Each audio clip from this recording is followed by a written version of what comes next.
Hello, everyone. My name is Dr. Emily Wood, and I'm a principal investigator on the retention for mental health staff research project. I'm a mental health nurse and senior research fellow and senior lecturer at the University of Sheffield. And I'm going to be talking today about the factors affecting retention of mental health staff in the UK from a realist review that we've undertaken. So the aim of the ROMS project is to better understand how organisational contexts and experiences of registered healthcare staff in the workplace influence staff retention and also the ways that this affects service user outcomes. We've focused on NHS mental health trusts in England. Why we have done that? Well, in a pre-COVID world, the average yearly loss of staff from English NHS was 15%. Although, as this graph shows, the red lines on this graph are mental health trusts, and they are more likely to be at the right-hand side, meaning that they actually have higher than average losses. Mental health trusts also have lower than average recruitment and training of specialist nurses and doctors, who generally have more problems in achieving full staffing levels. As treatments for mental health are very relationship driven, regular loss of staff affects continuity of care, and this is related to poor experiences and poor outcomes for service users. So staffing is hugely important for our outcomes as well. And then more recently, NHS Digital Statistics for December 2021 reported that total vacancies for the whole of the NHS in England were 110 or just over 110,000, which is about 8% of the entire workforce. For mental health, however, this was 11% of the entire workforce. So we've still got a big problem in filling positions in this particular area. So making sure that we keep the staff that we have is getting increasingly important. So the ROMS project contains several elements. I'm going to be talking about the realist review. So that was our very first work package. That was what we started with. Colleagues are also going to be talking at this conference about the other work packages. So if you're interested in routinely collected data analysis, have a look at what Joe Hoolin is talking about later on. Sally Olson will be talking about organisational case studies, and Jackie Long has a poster presenting an interesting methodological piece about data collection during COVID, because that's when we did all of our organisational case studies was during COVID. So that's quite interesting. If you are interested in the whole project or any of those parts, please have a look at those other presentations. But moving back to the realist review, so a realist review is a theory-led method of reviewing the literature. It's slightly different from the way a standard systematic review works, because it's not looking for does an intervention work, as a standard systematic review usually is, but it's looking instead at the reasons why it may or may not work in particular circumstances. So very few interventions work for everybody in all circumstances. So the point of the realist methodology is to have a look at what those variations might be, what the complexities are, and why that variation occurs. This is usually presented in something called a context mechanism outcome configuration, or a CMOC.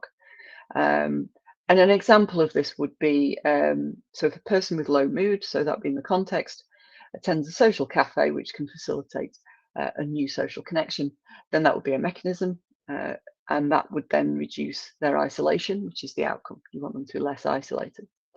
So that's a very simplistic example, and of course life is never quite that simple. But the realist model allows you to add complexity. In this particular example, complexity could be the age of the person. So if a person who is 24 and has low mood attends a social cafe where most of the people in the cafe are in their 70s, is that as effective as if the person attending is of the same age group as the rest of the participants? Does the person's personality have a difference? If they're an introvert or an extrovert, they may get more or less out of going to a social cafe. And how far do you have to travel to get there? If you have to spend over an hour on 3 buses to get across the city to attend the group, that might be so anxiety provoking that it actually causes more harm than good in the end. So there's lots of ways that you can add this complexity. The real approach allows you to put this into the model and therefore is helpful in trying to understand complicated and interacting scenarios such as staff retention. Our focus is on the reasons behind staff turnover in mental health settings specifically. And of course, some turnover is positive. Getting a promotion, for example, you're going to leave your role and move on, but that's a good thing. But there are other factors like stress and workload to consider. And the issue is undoubtedly complex. Many people won't have one reason for staying or leaving. They'll have many interacting factors, and one or other of those factors can push somebody in either direction. So we needed a starting point, and in phase one, we purposefully sampled some of the key literature in this area that we were already aware of, and we spoke to a variety of stakeholders, and we identified 6 key elements from the literature, and these formed our initial program theories, so the initial elements that we wanted to test as part of the review. So I'm not sure how big your screens are and whether you'll be able to see this, but those 6 prioritized areas were the perceived quality of care that somebody is able to deliver, leadership, supervision, training and development, workload, and team dynamic. And these were all written out in those CMOC or if then leading to statements that were on the previous slide. As an example, supervision would be if team leaders are able to offer regular, meaningful, and supportive supervision, then frontline staff will feel supported and less isolated, leading to better job satisfaction and less stress. Equally, workload. If an organisation is able to ensure all of its teams are meeting recommended staffing levels, then staff will have the capacity to deliver the quality of care that they aspire to. And this will lead to less burnout, less emotional stress, and increased retention. So they were some of the basics that we were starting from. Now, of course, the theory, as I said, is complex, and those different program theories, they don't act in isolation. They're all interacting, and there are other factors too. They were just the prioritized ones that we had. So this was our initial logic model. Yellow on the left-hand side is for context, green for interventions, pink in the middle is mechanisms, blue is the outcomes, and the boxes that are highlighted with red, they were our 6 prioritized areas, so you can see where they fit within the model. So it's complicated, but it gave us a starting point from which to search for evidence that already exists in the research literature. So the next stage was the systematic searching. This step is quite similar to a standard systematic review, but you do more searches because you've got more elements to cover. In the end, we had 88 included papers from just over 3,000 that were returned. Some of those 88 just looked at one of the program theories, others covered several.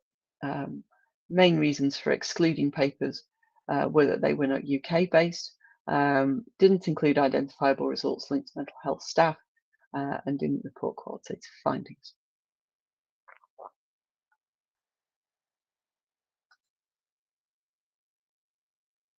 So from those papers that we found, we had a lot of evidence. 88 papers is quite a lot.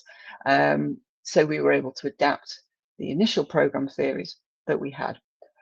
We identified that some of them were so interconnected they actually need to be considered together and not just linked through the larger model, but actually as part of the same CMOC statement. So although workload and quality of care are, of course, different, they were continually reported as inextricably linked. And therefore, we started to think of them more as workload being the context and quality of or feeling like you're able to deliver good quality of care being more to do with a mechanism that would then lead to outcomes of retention. So if your workload is too high, for example, you can't give each service user the attention and quality of care that you as a clinician aspire to deliver. This in turn affects your job satisfaction because you do not feel that you're able to do as good a job as you would like. Job dissatisfaction in turn leads to intention to leave because maybe it's better somewhere else. However, a manageable workload can have the opposite effect. So if your workload is manageable, you can give people the time and your energy. This leads to job satisfaction. You want to stay in a job where you're able to do the things you enjoy and feel like you're making a difference. So these ended up being as part of the same CMOC statement rather than separate ones.